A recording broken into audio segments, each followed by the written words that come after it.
All right, folks, it's December the 8th, 2023. And of course, there's all kinds of news that we'll be talking about and getting into discussions about, including apparently some good news on the economy front. But maybe it's good news enough for President Biden. Maybe it isn't, but we'll talk about that as well. But I did see that in some of the news items and all along those lines. And by the way, to all those of the Jewish faith, happy Hanukkah and all along those lines. And for those that are of the Christian faith, don't forget, we're only 2 weeks and 3 days away from Christmas. That's right, Christmas is just around the corner and all along those lines. But it is literally just around the corner. And I've got to figure out what the heck I'm getting for my nephews, if anything. Maybe it'll just be a warm hello from me and all along those lines, or maybe I'll get something from the Pod TV store and they can go ahead and support this particular venture and all along those lines. Even though I don't know that they are all that big into T-shirts and definitely not all that big into cups, but we'll see if they've got something in the store that maybe I will get them as well. But definitely that is just some of the Christmas holiday thoughts and all along those lines. As a matter of fact, right after Christmas will be Kwanzaa. And I want to say that if it's not going on, it's in the midst of it, that Ramadan is also going on for those that are of the Islam faith. And as Steve has oftentimes talked about, the Festival of the Lights just recently concluded, which is the whole holiday thing that goes on out of India. And there are a number of other holidays that we could get to as well, because this is definitely the holiday season. And speaking of the holiday season, I don't know that it's going to be a holiday for the folks over there in Russia, but apparently Russia's Vladimir Putin has says he's going to run for president again in 2024. So he's going to run in a bid to stay in power until 2030. And folks are asking a very good question, which is who's going to run against him? So I don't know that anybody's going to be running against him, since that is definitely its own form of a dictatorship and all along those lines. But they do have presidential elections, and apparently he has said that he's going to run in a bid to stay in power until 2030. So if he wins the election, I guess he would have about another 6 years of power in that particular country, unless, of course, he's killed during this Ukrainian war or other things that are going on as well. And speaking of things that are going on in the world, the U.S. has issued strongest criticism of Israel yet, as civilian deaths in Gaza are surging. So U.S. has stepped up its criticism of Israel's military offensive in Gaza, and Blinken is one of those that is criticizing Israel, and there are others that are criticizing it as well. And the Gaza evacuation map shows a IDF military expansion into Khan Yonis. So humanitarian efforts are apparently in tatters amid combat in the Gaza area and all in that space. So definitely the war in Israel, between Israel and Hamas, is continuing and all along those lines. And Israel is saying that the Reuters journalist Abdullah was in the combat zone when he was killed. Like I said, I have always had a interest and have been involved in journalism for a long time, and definitely remember even watching Walter Cronkite and a number of other great journalists, including some that were reporting from wartime zones. And I just knew that that was not something that was going to be of interest to me and all along those lines, because it did seem like it was very dangerous and all in that space. We actually had a very interesting news story that was in yesterday's news, and I may bring it up, but I'll tell folks here on the news that on Coco McMillan show,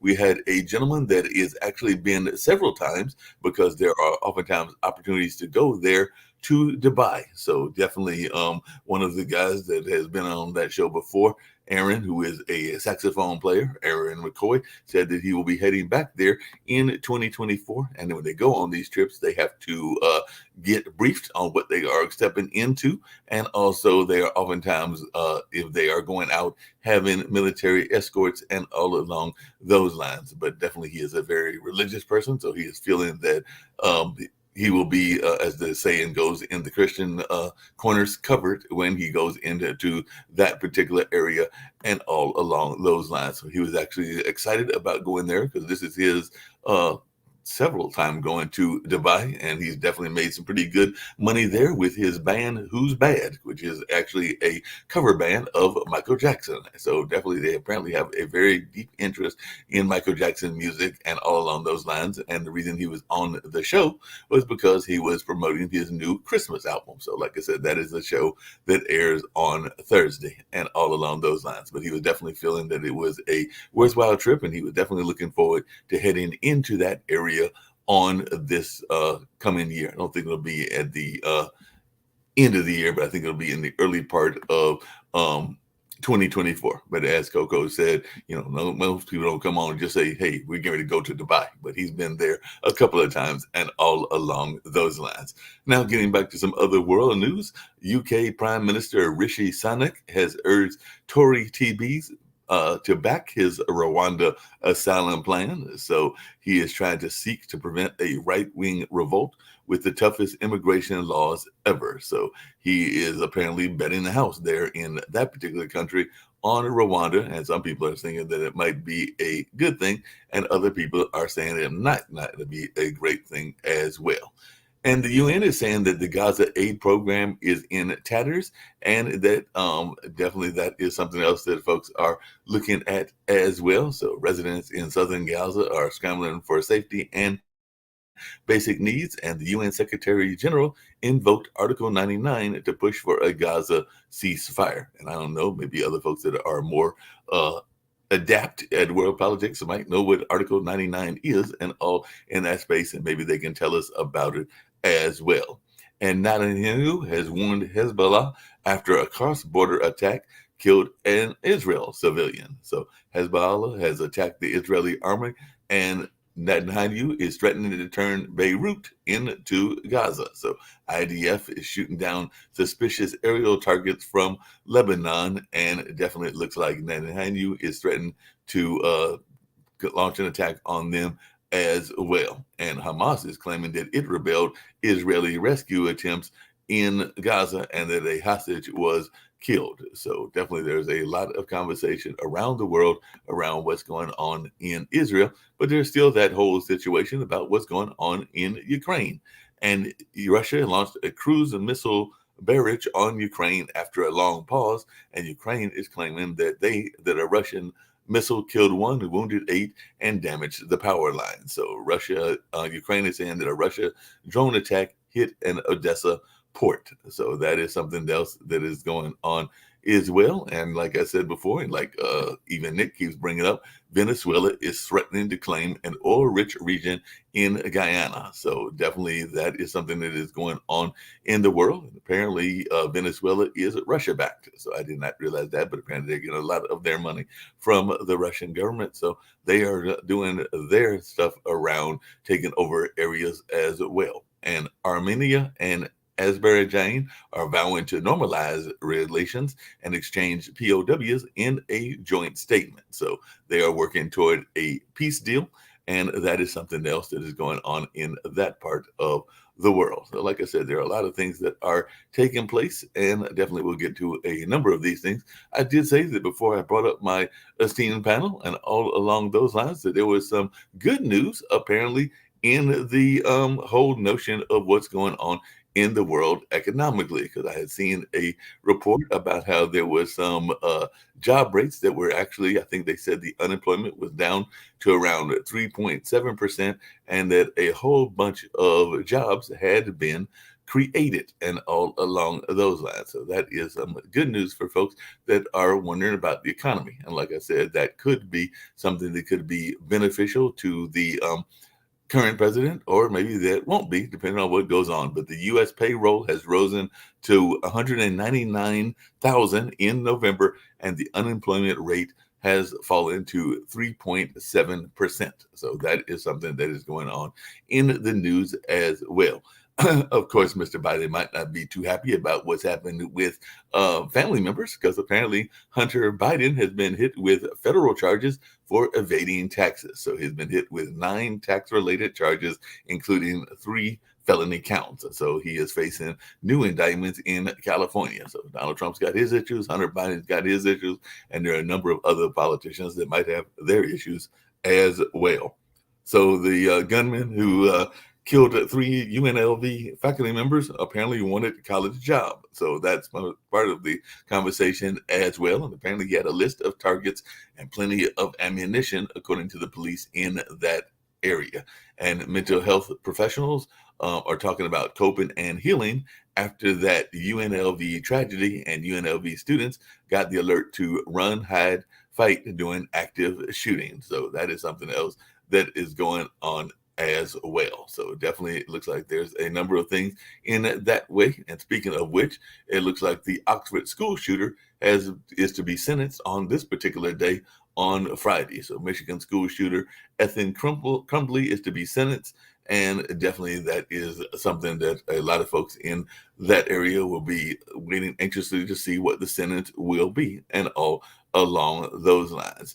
And the Texas Attorney General has said that abortion is still prosecutable despite the court exemptions. So definitely it looks like the judge has granted women's request to have abortion under the state's medical emergency exception. But the Texas Attorney General is targeting doctors after the judge grants that particular decision, and all along those lines. So it'll be interesting to see what happens in that space. So definitely folks are still talking about the debate from Wednesday and all along those lines. And as the deficit estimate hits 68 billion, Newsom is seeking major changes to healthcare and a number of other things as well. So California is facing a record $68 billion budget deficit, and there are definitely folks that are trying to figure out ways to balance their budget and all along those lines. So like I said, there's a number of other things that we can get to, and we might talk about them as well, but I'm going to bring on my fellow folks and all along those lines and see what they've got to say about a number of these things, including Shaquille, and I've got Lee Newton Rhodes with me, and all along those lines. And of course, we've got Toby as well, and somewhere around in the back, and maybe he'll be joining us shortly, is Nick Palveda, who I understand might be heading to the Supreme Court shortly and might be having a case dealing with taxes, but he can tell us all about that when he gets here and all along those lines. So like I said, there was a couple of things that I found interesting, and I'd love to hear y'all's opinion about it. I'll start off with the report that I got from one of our previous shows, but yes, Aaron McCoy, a gospel saxophonist, as well as just a saxophonist in general, because he does pop music, is very excited about his trip to Dubai, and definitely he was letting us know that those safety concerns are handled by the folks that go with him, and all along those lines, meaning like they have to go through training and knowing what they are stepping into when they go into those Middle Eastern countries. But hang on, hold up. Sorry. What safety concerns are we talking about in Dubai? I mean, Dubai is part of the Middle East, so I would think that there would be safety concerns if you're going to the Middle East. But I could be wrong, Shaquille. I mean, you're laughing at me, but I'm thinking of the fact that you're going to. You're laughing at the statement that you appear to be reading. That wasn't a statement.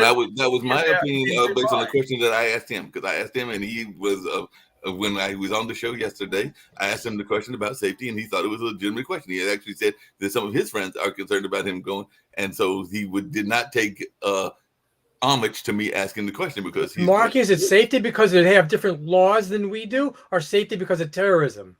Because of terrorism is what I was thinking. I was thinking about because terrorism and the fact you're going to the Middle East. Let me just disabuse you of all of those notions and let you know that you are far safer in Dubai than you are in most American cities. I agree. Okay? Let me just say that from the outset. So anybody who believes that they have to take extra security measures because of terrorism or violence in the Middle East, and they're calling the UAE part of the Middle East, is woefully uninformed and has absolutely no idea what they're talking about. Dubai is I wouldn't wear a yarmulke there on earth, and I highly recommend that everybody goes there and checks it out. Let me just tell you that to start off with. No, that's fair enough, and everything. It's funny how Americans think if you travel overseas, it's more dangerous, when it's totally opposite. You're living in one of the most dangerous countries in the world right now. If you go to Latin America or Central America, it's different. Central America is more dangerous than any other place in the world. But if you go to Europe, your safety concerns, Morocco is like 4 times safer in the United States. Before I went, I was going, you got to be kidding me. And Spain is like 100 times safer than the U.S. So you're living in one of the most dangerous countries in the world right now. So going to Dubai. Now, if you wear a yarmulke in the middle of Gaza, it may not be a good idea. Or in the middle of, where is it? Nick, let's not go into Gaza with the yarmulke. It's also the American flag. Hold on a second. To your point, even Coco herself had said that one of her religious leaders and everything at another time, at another conflict, had said that she was concerned, and she actually passed down one of her Morocco trips, even though she's got business in Morocco, because it is a region that is out there and everything. With all due respect, we're not talking about Morocco. We're talking about the UAE and specifically Dubai. Let me give you some stats. You go to Dubai all the time. Just so we're all talking about the same thing, right? Burglaries in the UAE is about 55. Burglaries in the USA, 715, so 13 times greater. The crime level of the UAE is rounding up 14, and it's 56 in the US, so 4 times higher. Drug abuse in the UAE, 5.4%, 3 times higher as the USA at 13.7%. Opiate abuse, 0.02% versus 0.6% in the USA. So USA is 28 times higher. Justice is about the same. The murder rate in the UAE, 0.92% versus 5 in the USA. The rape rate in the UAE, 1.5, 18 times higher in the USA at 27.3. Violent crime in the UAE, 22.1 versus 88.8, so 4 times higher in the USA.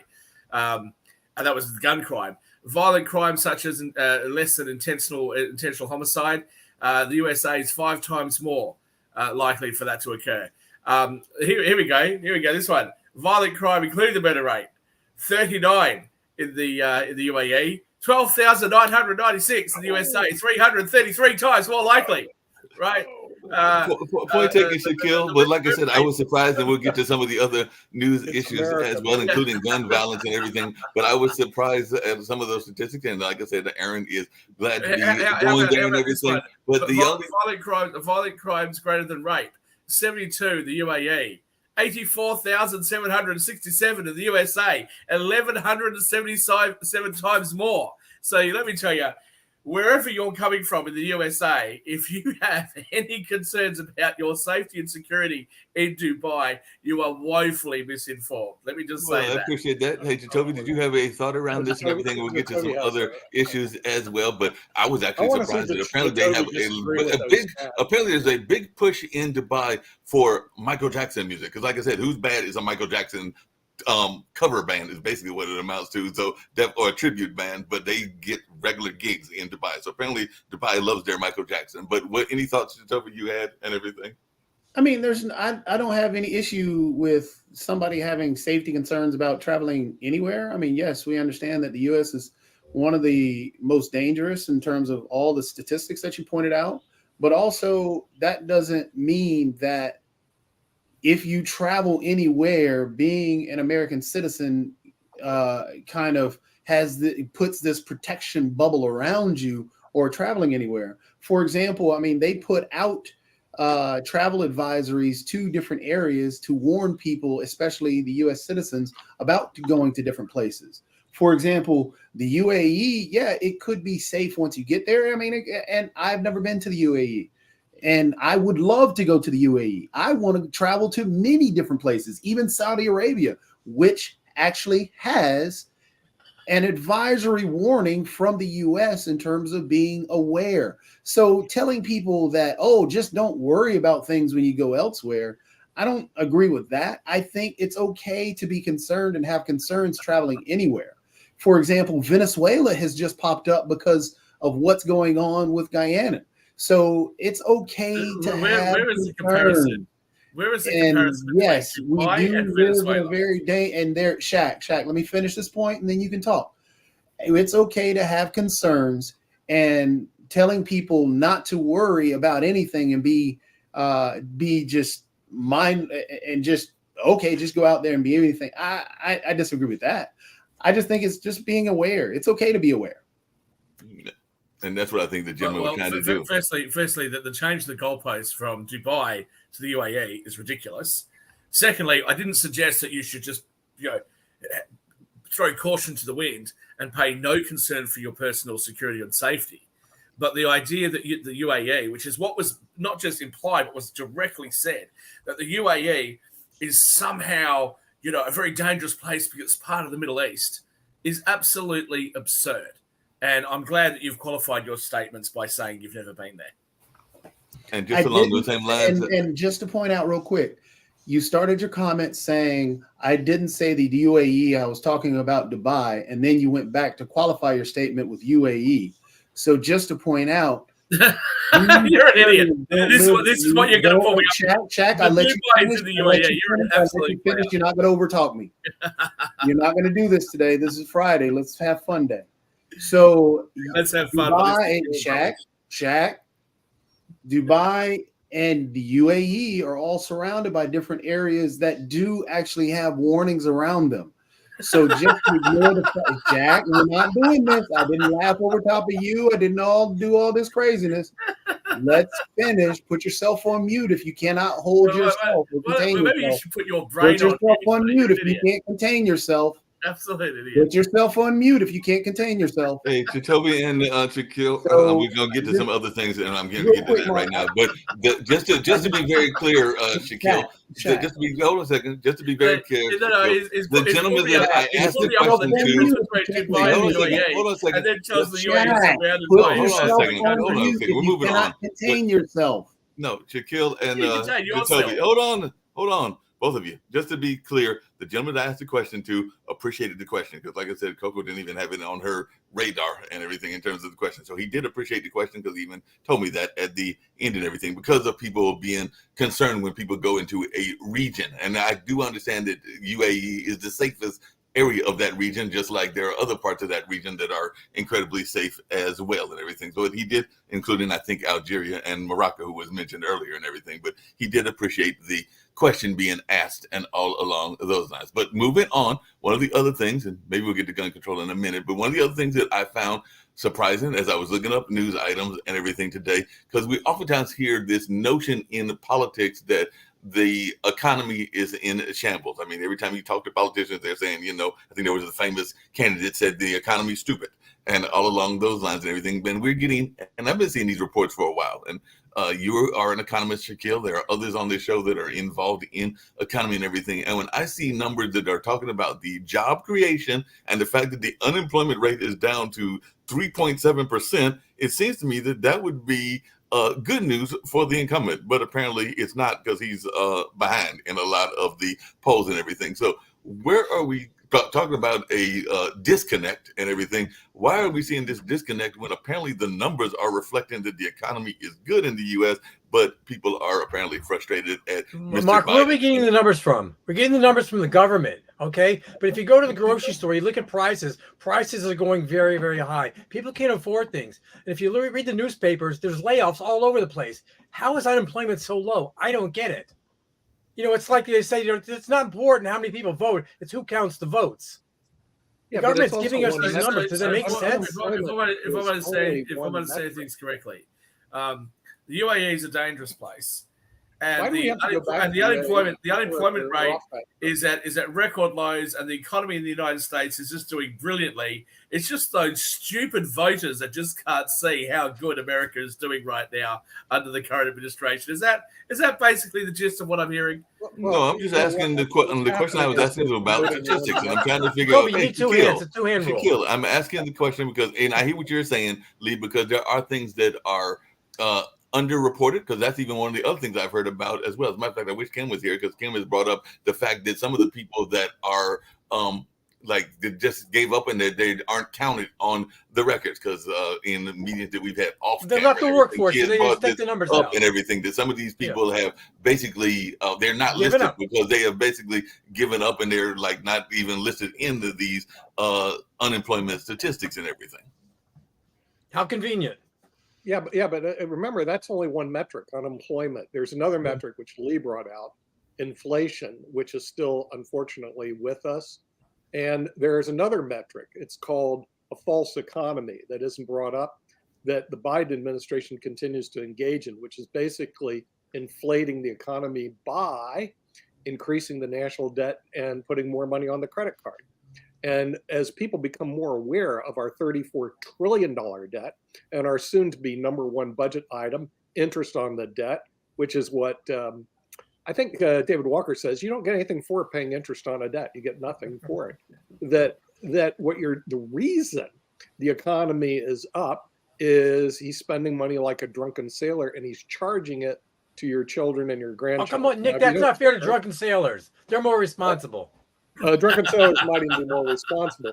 But when I go next week, I'll be in Washington, D.C. to testify before the Department of Labor concerning their crazy fiduciary rule as they micromanage. Let me show you what the rule is. Here it is. It's this big. And what it does, it attacks CD annuities, tax certificate deposits, because people want investment advisors to take asset under management fees. Okay. Now, why is it they're spending all this time on one rule? They could spend all this time on how to reduce the deficit, which my analysis shows reduce each agency 28%, and you'll actually balance the bloody budget. If they spent their time on that and getting their fiscal house in order, I'd have respect for the U.S. government. But that's not what they're doing. They're spending money and time, lawyers' fees, on drafting rules like this, which eventually the American public figures out. They're mortgaging the future of America to our own detriment. And we're going to see the effects by the end of this decade. When Medicare goes broke, we're going to start seeing the effects. Next decade, Social Security goes broke, you're going to see the effects. And the U.S. government already $34 trillion in debt. And they don't want to address it because, unfortunately, that's a hard issue to address. I'd like to hear. I know. Spend more money for HBCUs. And now, hold on a second. Speaking of hard issues to address, and I think that people, including some of the Republicans, may be liking this one because it actually came from a Republican candidate and everything. But Arizona's sheriff, who is also a Republican candidate for U.S. Senate, has got a very interesting claim, speaking about money and everything. But he is claiming that the undocumented migrants that are coming across the southern border are being given $5,000 gift cards. That's a lot of money if that's what we're doing and everything, because how many people come across the border? Jacoby has tried to initiate a new rule that we all have to raise our hands. I need to listen to Toby. That way he can have his uninterrupted monologue. So he's had his hand up for a while. Maybe we should go to Toby to hear some more of his unbelievable wisdom. There we go. Toby, it's your turn, but I was just saying that interest in the $5,000 gift card and everything along those lines to the migrants. But any thoughts about a number of these things that we've been talking about? It's all in terms of what's going on with the economy. It's all and why the complaints around Biden are there and the economy is there is because of the fact of the messaging. The Trump administration touted and ranted and raved about how high the stock market was. The Trump administration ranted and raved about how low the unemployment was. The Trump administration ranted and raved about these being key cornerstones to show how well their economy was working. Currently, the actual stock market is higher. The unemployment level is lower. And even if you take into account the inflation situation, we do have the lowest inflation because we keep pigeonholing inflation into it's only actually happening in the US. It's a global thing, and we have the lowest inflation across, according to the economists, we have the lowest inflation based on the other industrialized nations. So it's mainly about messaging, and it is true. The same people that ranted and they continually rant and rave about, oh well, it was going so well up under Trump. Not much, truthfully, has changed in terms of the actual the expenditures, the progression of the stock market, the progression of the unemployment percentage. It was going up. It was going up under Obama. It was going up under Trump. It was going up under Biden. Under Obama, everybody cried that it was so horrible. Under Trump, the same people cried that it was so great. Under Biden, so it's all about messaging. And that's what it boils back to. Yes, those same people that Trump missed, even though they ranted and raved about how great the economy was, it's still that same those same people who jumped out of the market are saying, or the people that we're saying is in a false economy that left the employment market under Biden. Well, those same people were there under Trump. Those same people were there up under Obama, up under Bush, and so on and so forth. Both parties tend to miss out on a lot of the actual individuals that are affected by that real economy, if you want to call it that. The problem is that we get caught in the extremes and we fall for these media pushes that, oh, well, it's bad now, even though the pillars that were used to define the Trump presidency and the economy that was going so well are higher now than they were under Trump. But we're saying that the economy is worse now.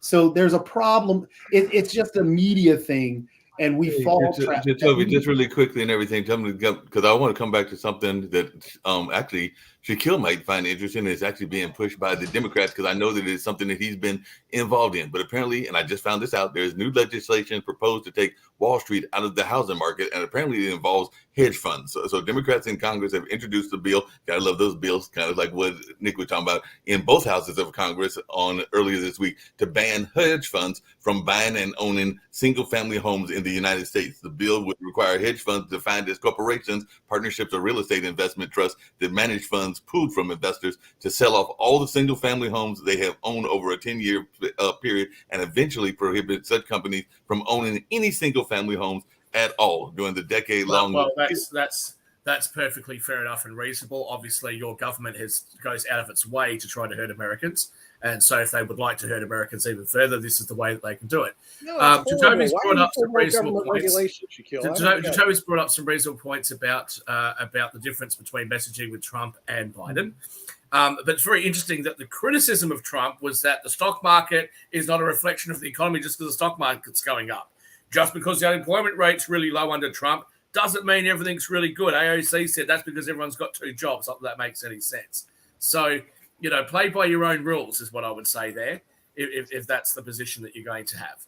And in relation to that absurd comment that I heard, when I hear some doozies, but the absurd comment that all of the economists agree that inflation is higher everywhere else in the world. Well, that's not true. There are some countries where inflation is lower than the US. There's some countries where inflation is higher than the US. It is absolutely correct that inflation is higher around the world than it has been in previous years. And a big part of that has been because of the US policy on oil exploration, driving up the price of fuel across the world, which has driven up the cost of inflation in part. There is other factors as well, such as supply chain disruptions, but the cost of energy is a significant reason for that inflation. And I'd like to know who these economists are that Jatovi is so well studied on and so well versed on. I think he said The Economist, like in the magazine The Economist, but I could be wrong. But I thought that's what I heard him say was The Economist. I think, Mark, if there's anyone that can actually ramble on for himself, it's Jatovi. So let him. This is the Jatovi Shack Show. Welcome to Pod TV. We'll be hearing now from Voice of Carolina. Nick, do you have something? Excuse me, Shaquille, if you notice, the crude oil prices now at the multi-month low, and they're going lower and lower in spite of all the tension on Middle East and Venezuela or whatever it is. It's just going lower and lower and lower and even lower still. So Sasha, the price of oil is no longer directly reflected in the price of fuel, of petrol or gas, as you guys call it in North America, because what the US has done is it has had a significant underinvestment in its oil refinery abilities and capabilities. Okay, so that means that they are more reliant on outside sources, and that's why we are seeing drops in the price per barrel not being reflected in our fuel prices. That's why Australia and Canada and the UK currently have some of the highest rates on record for fuel prices, whilst oil is at a relatively low price. And this effect that we're experiencing around the world is because of that increase in demand, which has been driven by the US's ridiculous policy that has nothing to do at all with what would make sense for the world, but just seems to make sense for their own domestic political reasons. But Shaquille, along those same lines, and that's why I brought up the whole thing around this hedge fund law, because apparently when they created this law called the End Hedge Fund Control of American Homes Act of 23, they're saying that it could upend a growing sector of the housing market, but also potentially increase the supply of single-family homes available for individual buyers. So I guess that they're saying that we get rid of the ones that are owned by hedge funds, that we can then get more people to actually move into a house. Like I said, I live in an apartment. Mark, I understand the motivation. It comes from an uneducated and ridiculous viewpoint. It's not going to work. And the proof that it's not going to work is it's never worked before when you've done it. In fact, the last time you guys tried doing it, you had a critical housing shortage. But as I said, your government specifically goes out of its way to hurt everyday working class and middle class Americans. Who am I to argue? I'll just go up and buy property in the US and let you guys destroy yourselves, and I'll make all the profits, and I'm not going to be taxed in America because I'm not American. And you guys can sit there and whinge at each other about how bad it is, while the rest of the world gets to make a profit out of America. I don't think that's a very good idea for the United States. I think it's really bad for you guys. I really think that you guys should be a little bit self-interested. But if you're not going to be and you're going to hand the money away to everybody else, I may as well join in. So hold on a second. I think Kim was first. Kim had a point a while back, and then I did see you, Jacoby. But Kim, you had something you wanted to say. All right. So I've got an allergic reaction going on here, so excuse my face. I want to point out that we don't have a shortage in the United States. We don't need to import. And we did have that expert come on and back me up on the things that I've been saying, because I do attend the conferences. So just remember that when you're sitting here talking about something, you probably really don't know what you're talking about because you don't go there. I do. I haven't seen any of you there. A majority of the newscasters that you've been watching that have been manipulating you, they don't go there either. Bloomberg is there, but most of the time Bloomberg is there promoting Bloomberg. So, but they are there. So I would be real careful about what you think you know, because you don't. You're not there. The other thing I want to point out is Colombia, the leaders there have decided to stop all exploration of gas and oil contracts. And there's a reason for this. They're going alternative. So are other countries. Other countries have transferred or transitioned to alternative without any problems.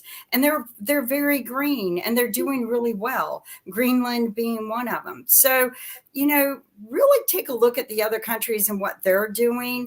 But before you sit here and you sit there and you go, oh, we're short on gas. We haven't been short on gas. If you use your brains a little bit, they continued pumping during COVID when we weren't even using gas. Why? Because you had to stay home. We couldn't travel. The airlines didn't use it. So they built up a huge storage bank, and they've just been abusing and taking advantage of you to line their own pockets because the executives decided they wanted to raise. So they did about 19 billion extra in cash, but they didn't sell 19 billion extra in gas. Okay. Kimberly, no, I was next, Shaq. I had Shaq. I was next, Shaq. Okay, well, I'm interrupting you. The fact of the matter is, I was next, Shaq. Hold your comment till I go. Hold your Shaq. You can hold your comment till I go. Shaq. Hello, Shaq. Thank you. So, also, what I wanted to point out, because one of the goalposts, because everything Kim said was spot on. So, and I thank you for Kim for saying everything that you did, and also everything that you pointed out in there. And also, one thing I did want to touch on, because Shaq, this is where you can come in, because you're going to dispute what I'm going to say, because in your comment, you had talked about how the U.S. is doing all this poor stuff in terms of the oil and the fuel prices and the oil and the fuel prices and the oil. Then Sasha pointed out that the oil prices are dropping. And that counters your argument about how inflation is so in demand because the energy and the oil. And then there are other factors.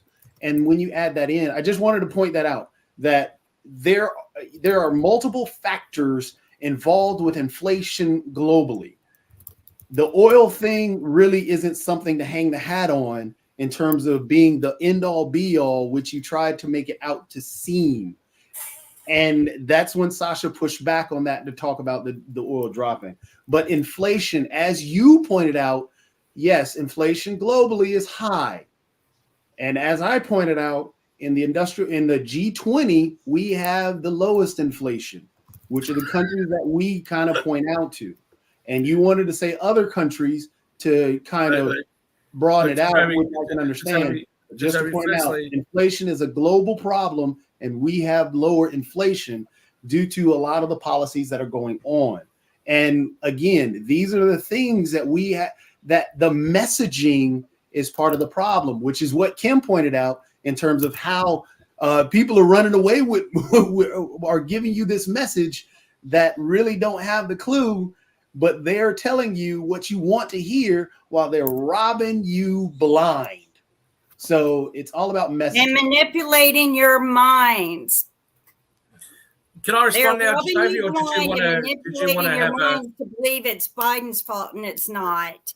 Actually, Trump sat there and said he was going to pump all of this gas, but he put a stipulation on the U.S. Oil rigs that they could not pump any more new gas unless they started utilizing more American-made products and steel made in America.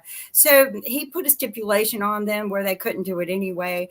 And then that way he could, point fear and blame at the next administration. So he never signed off on the oil companies to do it. He put a stipulation, which was impossible for them to do it. And again, you can sit here and print all of these news articles you want, but unless I have seen those people at these conferences, I'm not going to believe a word it says because I already heard everything. So I would say your sources, right? Listening to all financial gurus and forecasters, and I wouldn't spend even a penny to go somewhere to listen to these companies aggrandizing themselves and promoting themselves and so on. All you need to do things about oil business. Look at price of oil on the world markets. That price cannot be manipulated. It's a price that calculated on several independent sources, and it's being formulated every millisecond. And what you see in front of you, that's a real price. And then you can take a look at U.S. depository for oil, and you see whether it's going to the highest level or it's been dropping because of its strategic resource. And that's available information everywhere. And that's all you need to know, nothing else. Yep. Well, I agree with Sasha on that there probably is nothing else we need to know. I don't know why this isn't changing.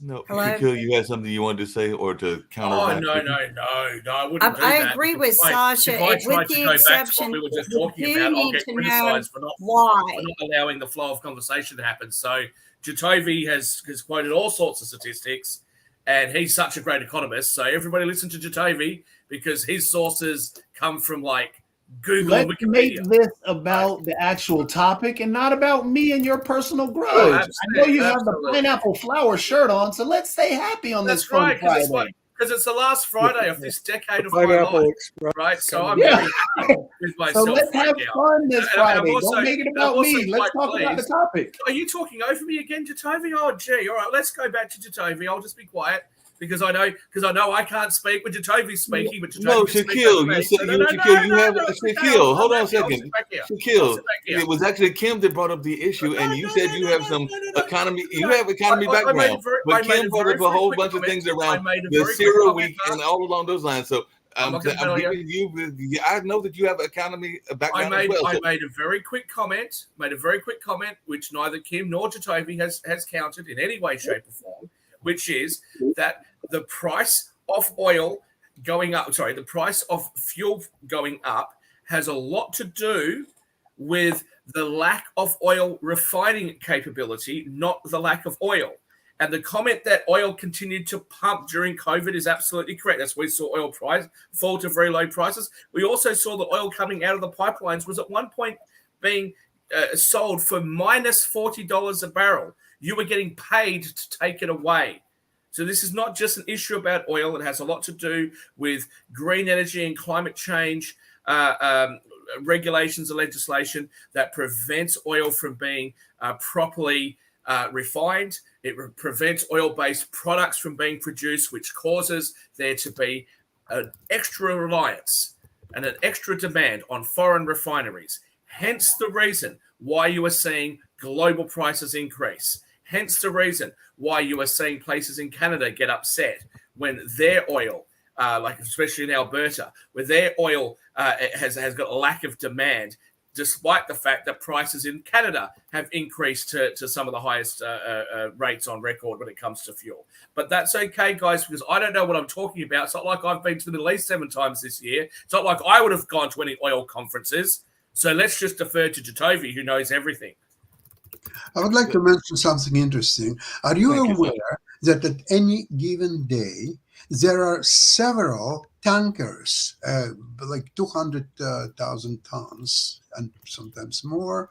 They are in the world oceans and they are not heading to any port. And they are full of oil. So therefore, if oil prices are going down, they should go down much harder if this tanker would unload their oil, but they can't. Nobody wants their oil. Nobody wants to even allow them to enter a port. So they show on a bank's balance sheet, okay, there's so much oil, there's 200,000 tons, and so on, and they are in the oceans. And sometimes they're not even moving anywhere. In order to save fuel, they are just there. And they're not going anywhere, so they have to bring supply of food for the crew, and that's all there is to it, okay?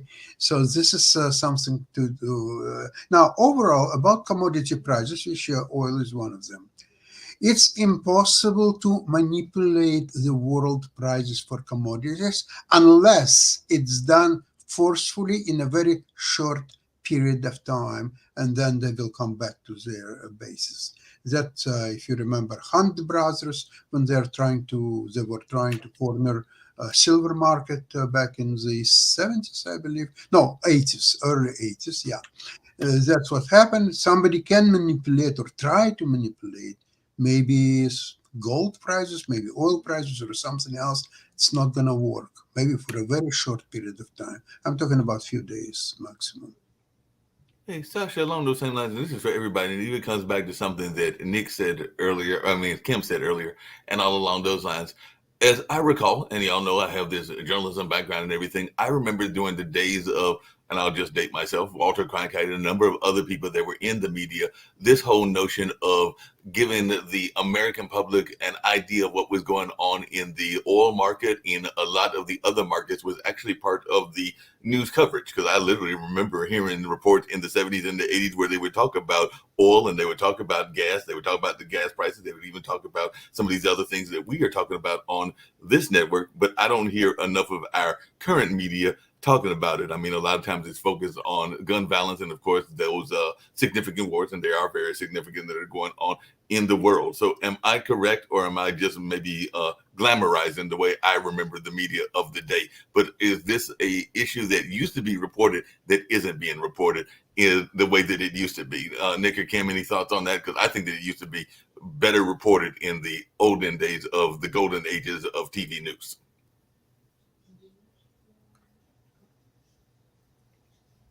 Either one of you? Well, I thought this was the Jatovy Shack show, so I didn't want to butt in. No, it's just the Jatovy show. I can't say anything. We know what the rules are. If Jatovy's having what he considers to be a good conversation with somebody, he can't be interrupted. If I'm having what I consider to be a good conversation with somebody, I can be interrupted, right? If I'm speaking, he can interrupt me, but if he's speaking, I have to wait. We all know what the rules are, and that's perfectly okay. So let's hand every question over to the absolute repository of all wisdom in the world, Jatovy, who has no qualifications in absolutely anything other than how to play computer games. But please, Jatovy, tell us all about the economy around the world. Well, there's the question was actually about the media, and Nick, go for it. What was your question, Mark? Well, just let Hold Jacoby on a second. The question. Hold on a second. knows about media. Shaquille, stop He it. plays computer games. That's the form of Shaquille, media. Mark, Kim is blocked. Can you unblock Kim? Unmute her. I did not mute her, so she must have muted herself. But She said no, she didn't. She did not. Okay, well, And I can't read lips. I can just see her in the chat. Yeah, it says can't unmute your guest. The Kim, mic you're isn't. Their speechless. mic isn't connected. It says their mic isn't connected. So I just tried to do it on this side. So she might have got because I just tried to unmute her and it says can't unmute her, and it doesn't say that they did it. It says their mic isn't connected. So somehow her mic got unconnected and it was on her side. While you're unmuting, can you mention With something? the they pronouns, they can't say she didn't do it. It's they didn't do it. Just to make sure that none of us are offended, as if those of us that go by normal pronouns, we don't get offended when we're referred to as they. Can I mention while you're unmuting Kim? I would like to mention something what Shaquille is probably very aware of regarding commodities price, oil included. See, what's happened is that forget about the fundamentals for a sec. Just think about from the trading perspective. When people were buying oil contracts, when oil was say $200 and say $80, okay. So obviously, most of the traders they're putting stop losses. Okay, they're betting on $80 price, and it may go to 81, 82, maybe even higher. Wonderful. However, not to lose money or a lot of money, they put stop loss. Let's see at 79. So let's see, oil is going down to 79. And the traders who bought at 80, they're now out. They lost $1 per contract. Okay, they're all out. So the new traders, they say, oh, it's great. I wanted to do yesterday at $80. Now I can do it at 79. Great. They got it at 79. Oil goes down to 78. They're all out, taking their stop losses and so on. And so it perpetuates not because of the fundamentals sometimes, but simply because of the trading peculiarity of stop losses. And so, Shaquille, would you agree with that? I'm sorry. I was reading something about. Inflation. But look at Jacoby the gamer. Look how mature he is, and I'm not crying. I'm not crying, Jacoby. You know everything, Jacoby. So I'm deferring to you. I'm referring to you. I'm not having a cry. But this shows what I was talking about the other day, Mark, when I talked about the attempt at high school level bullying that comes from Jacoby, right? The talking over everybody, the ridiculing people, the laughing at people when they get incensed. When we bring up race issues, and I talk about my family and some of the hardships that my family's gone through, the way he pisses himself laughing, it's the same sort of behavior that you'd expect to see from some year 8 or 9, high school kid, schoolyard bully. And that's what he's doing, and that's what he's doing now. So, yeah, good luck to you, Jacoby. There's no problems with me at all. As I said, let you answer. Sasha's asked a question. Why don't you answer that the question? Will pop up every time you bring my name out of your mouth. Every time you sit here and try and complain so much about me, that will pop up. So why don't you come up with a... Just to point out, let's stay on topic. As everybody here has noted, I have raised my hand multiple times. I have not interrupted anybody, yet you have tried to talk over everyone. You're interrupting me right now. So again, I'm just pointing out. Yeah, well, again, you're interrupting me right now, aren't you? Don't worry about me. I'm on the big screen. He's stay not. on topic. Don't bring my name out of your mouth unless we're talking about the topic, not me. Hey, hold on a second. Shaquille and Jacoby. Stop them, man. Hold on a second. He's just talked over me. Can I respond at all or no? If the answer's no, just tell me. Nobody's answered my question that I asked a while back ago and everything. But go ahead and respond. We'll go to you. No problems. No, because I did ask the question that I was asking Kim and Nick about, which is, has the media gone away? Because you even mentioned it, Kim, about CERAWeek from actually reporting on what they used to do during the Walter Cronkite era. Let's come back to how the show runs, right? Because you can't just let other people have a little jab and then change the topic every time I go to respond. So why don't we just follow one of the suggestions I made before? Why don't we actually have a set of rules so we all know what the rules are? Sasha, you're allowed to interrupt me. I'm allowed to interrupt you, but neither of us are allowed to interrupt the person who I'm apparently not allowed to mention his name. That person should also have a list. My name is not to be mentioned, right? I can mention your name, but you can't mention mine. Like Pod TV should actually come up with a set of rules for that so that we all know, especially when pretty much everyone on the network doesn't like Donald Trump, I sit here and get labeled as a Donald Trump loving person when I try to be really pragmatic and talk about policies. So why don't you just have those rules so that we're under no delusions, right, that this is supposed to be a fair and reasonable opportunity for everybody to be able to express their viewpoint without being ridiculed or without having some clown like the person in the middle of the screen on the right-hand side bullying them, right? Why don't you just let them put that cry thing back up again? Show us how mature you are, right? Shaquille, why don't you have that set of rules so that we all know that we're not playing by the same set of rules, and also that someone like Jacoby can talk to somebody who studied economics for 20 years, and just by Googling it or Googling what the Democrats or the progressives say, he absolutely knows absolutely everything about economics. When it comes to chess, what did he say the other day? Something about chess? Obviously, he knows more than Sasha and I do. At least when I challenge Sasha about chess and say that King's Gambit's a great open, at least I know that I don't know what I'm talking about, but I know enough to be able to challenge him. Okay? But that's okay. Jacoby knows everything, so just let Jacoby answer all the questions. Why bother? Why bother bringing us all on here to have any kind of sensible conversation?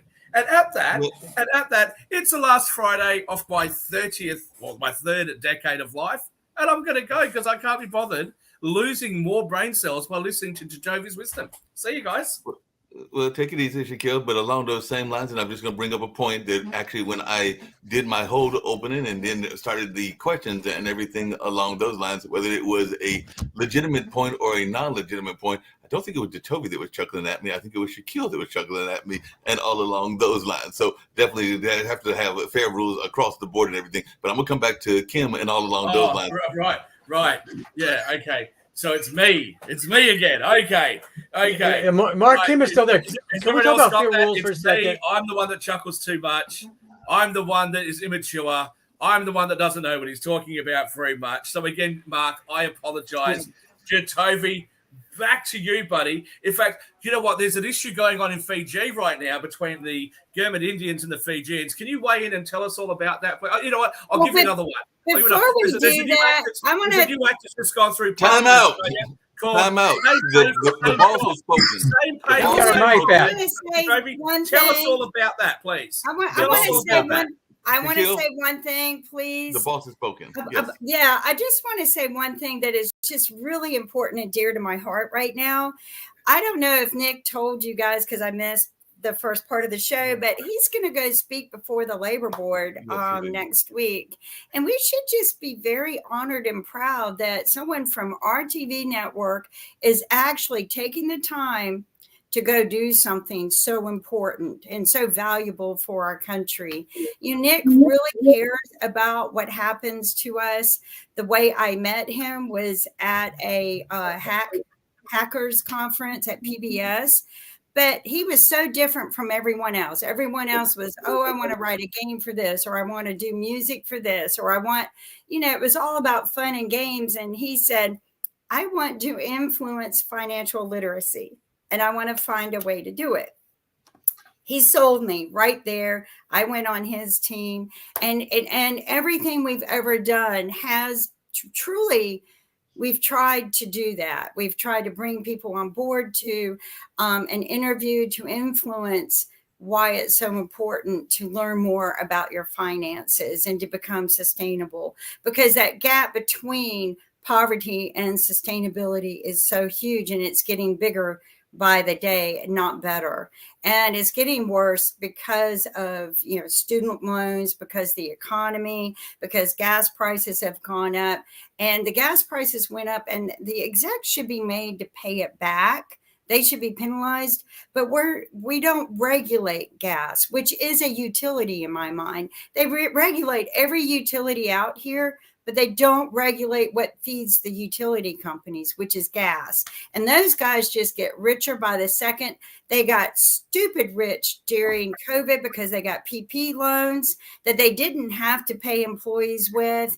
A lot of people got that, trillions of dollars in debt. There you go. But we can't help students who are struggling. So I just want to say thank you, Nick, for taking the time to go to DC, taking your own money and going and trying to pitch for the people, not for Republicans, not for Democrats, but for the people. So thank you, Nick. And just on those same lines, David Walker has apparently spoken in front of Congress as well. I know we've aired that. I did not realize that Shaquille had spoken in front of the UN. No. That was put on the private chat. It's put in the private chat. Doesn't have to be mentioned on air. If I wanted to mention on air, I'll just set it myself on air. Okay, and you do know that because it was where I stopped in North Carolina on my way to the event. Okay, so well, I did not remember it. Like I said, so no one assumed that I had remembered it and all along those lines. But that's neither here nor there. I was actually commending you for making. I don't need your commendations. Thank you. Well, I just like to thank everyone who tries to do something for the country. Kim, let me just ask you a question, because I'm very fascinated by the absolute negativity towards anybody who's not progressive on this network. Okay. People like myself and many other people who are not necessarily on the progressive side of Democrats call out the government waste. We've called out the same issues that you just brought up, the PPP loans that went out to people regardless of whether or not those businesses needed the money or not.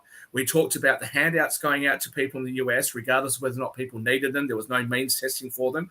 We've called out the idea that you're going to have a moratorium on rent for people, which puts an unfair burden on people who own homes, not hedge funds, but people that own a second home that are renting that home out. They're now being required to wear that burden, whilst the banks were not required to give them any kind of leeway in relation to that, putting them under significant financial pressure, which is mostly the middle class of America.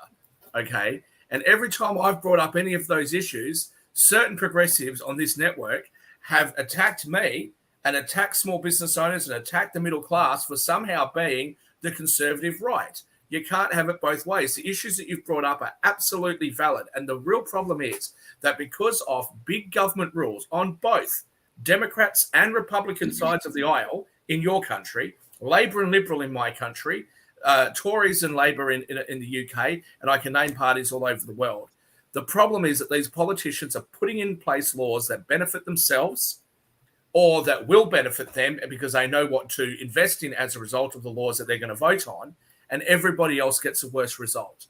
What I do not understand is why anybody in your country or anywhere else in the world would look at any political party or any subset of the political party, whether it be the ultra-conservatives or the ultra-progressives, and then say that the solution to that problem of waste from government and politicians not acting in the best interest of the country or even the best interest of their own personal constituency or electorate, why the solution to that would be to vote for some particular group of people.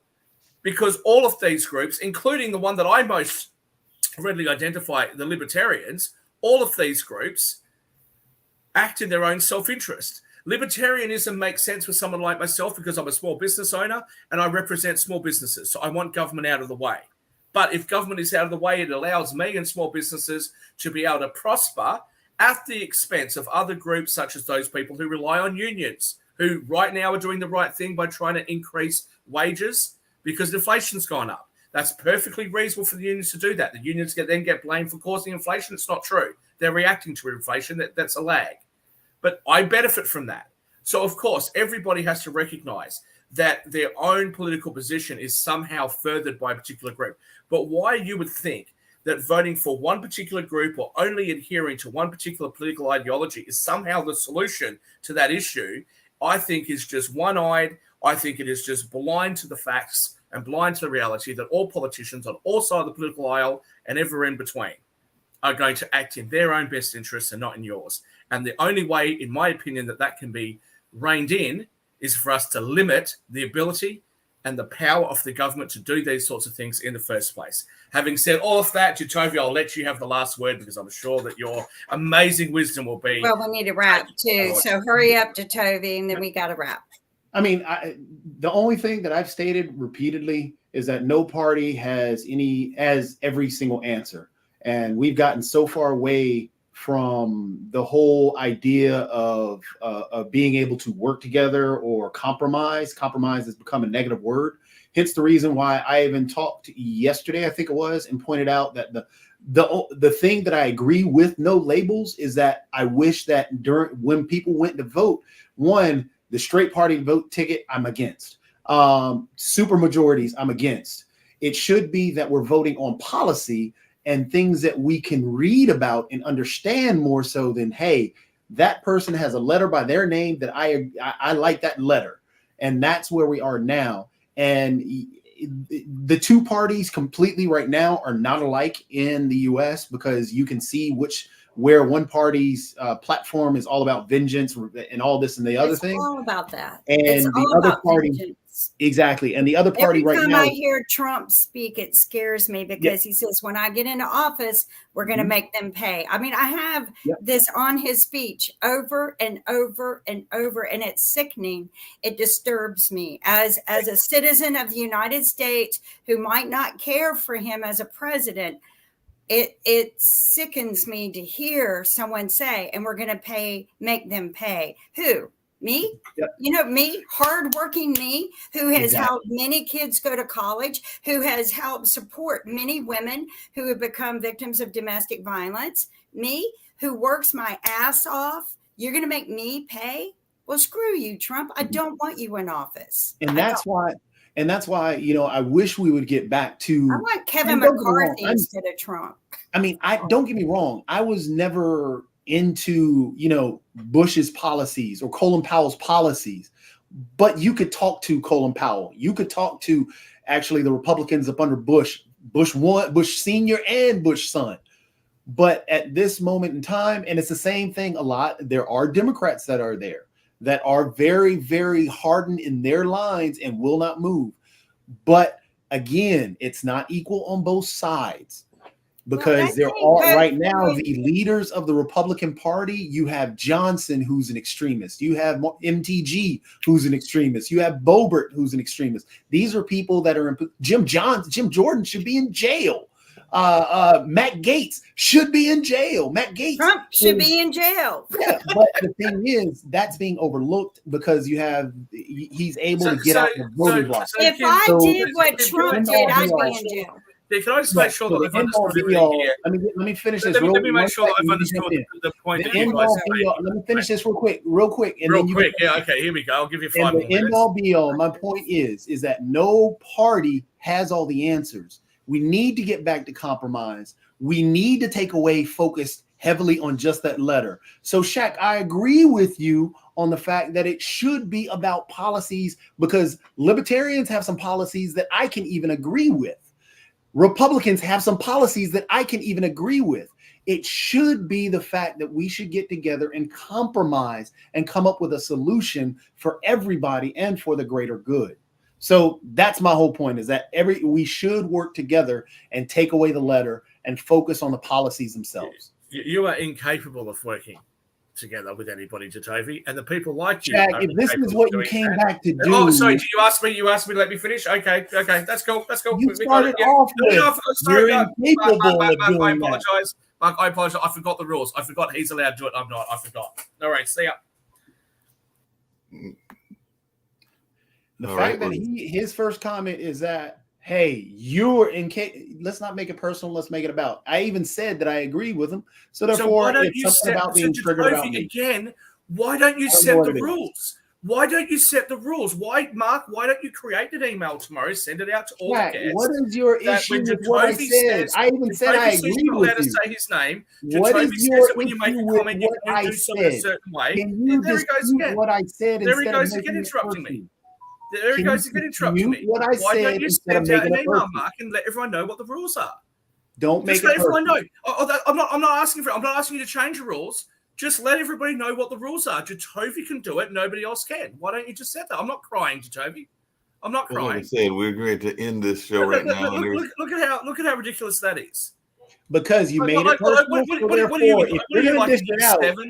are you in year 7? Get back to the point, Jacoby? Were you bullied at school, Jacoby, and this is the best you could do? Get back to the point. Get back to the point. You've been waiting your whole life. This is ridiculous. To put like a little meme up, like some barely and Jacoby, we're going to end the show right now. And then, like I said, we're going to end it. And I know that Ukraine, Russia, and China is going on. I was going to ask actually about Putin and the whole notion of him running for office and all along those lines. And actually, I mean, I had a response to Kim not even to Jacoby. I had a response to Kim. She She's dropped legitimately off. said you were See, incapable he interrupts me of. again. You were incapable of. So he interrupt me again. You know what I think we should do? Mark put him up you on the go ahead big and close the screen. show. Put him up on the big screen I'm and let gonna him go put up deal that with meme Craig about real me quick. crying again, like some whatever age he is. Shaquille, just really quickly, we're getting into the show, but you had a response to. I'd like that. I think we response should to end the Kim. show You had a with that. response to I Kim. think we should end the show with that. That's what I think we should end the show with. No, That's what I think we you should said end the show no. with. We're not going to do Just that. so the viewers can see what an absolute moron he is. Well, he's actually stepped away from his desk and everything. So, like I said, Shaquille, if you had an answer to Kim, otherwise I'm going to end the show right now and everything. But you said you had a specific answer you wanted to give to Kim and all along those lines. So if you have that answer and you want to give it, then give it now and all along those lines. Otherwise, we're going to hit this button. No, and I'm crying. No, go ahead. I'm crying in my safe space, Mark, because I'm so upset and offended and triggered by Jatovi. I don't think I can handle having a response now. I need some moment in my safe space to reconsider what my pronouns are and to consider all of the other things that are wrong in my life. In fact, Mark, I actually feel very oppressed by my skin color at the moment. I mean, the world's against me. I think I just need a few moments to recover from it all. Did you have an answer to Kim? I guess not. So that was his answer. So I guess we're going to end the show on this note. We'll have some more interesting conversation on Monday. And I think there's some other shows that'll be airing this weekend as well. And don't forget, as they're saying across the screen, the Pod TV store is open and you can actually get a mug or a t-shirt, a cup, or a couple of other things. I think there's even a thermal cup, if I remember correctly. But there are about 16 or so items that are at the Pod TV store that are open as well. So hopefully y'all can get there, get some items. I did see that Nick had one of those mugs that has come to his house and all along those lines. And I think that they are available to be delivered internationally as well. But I need to check with both Nick and Kim, but I'm pretty sure that it can be delivered internationally. And we're working on getting the bookstore that will eventually have David Walker and a number of other books on as well. So that is out there, and that is something that is going on that is a positive note here on the network and all along those lines. So right now we're going to get on out of here, and it's been another interesting show, and we'll have another show on next week on the 11th and all in that space. So right now we're going to get on out of here, and we will be back on Monday. And I do think I've got some guests coming up on next week as well. But right now, let's get on out of here.